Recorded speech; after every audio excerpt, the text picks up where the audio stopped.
अब हम छोटी ऊ की मात्रा खुदाबादी में लगाना सीखेंगे, उसका अभ्यास भी करेंगे और अक्षर लिखने की भी कोशिश करेंगे। उठ को देखिए, पहले इसमें तो अब हमें छोटा ऊ लिखना है, तो हम छोटा ऊ तो ऐसे लिखते हैं, हमें कोई मात्रा नहीं लगानी। अब ठ को देखिए, ठ कैसे लिखते हैं हम, ऐसे, उठ।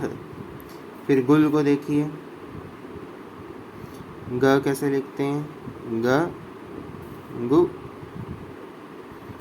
गुल। फिर पुच्छ को देखिए, पु। फिर छ को देखिए, पुच्छ। फिर उभ को देखिए, अब छोटा ऊ ही लिखना है, तो वो तो आपको ऐसे ही लिखना पड़ेगा, जैसे हिंदी में मैंने ऊ लिख दिया, मात्रा तो कोई लगी ही नहीं। फिर भ को देखो, उभ को,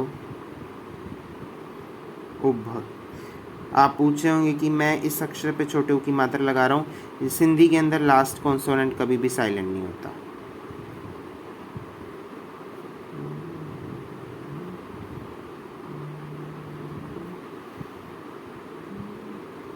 ठीक है। सुख को देखो, सुख।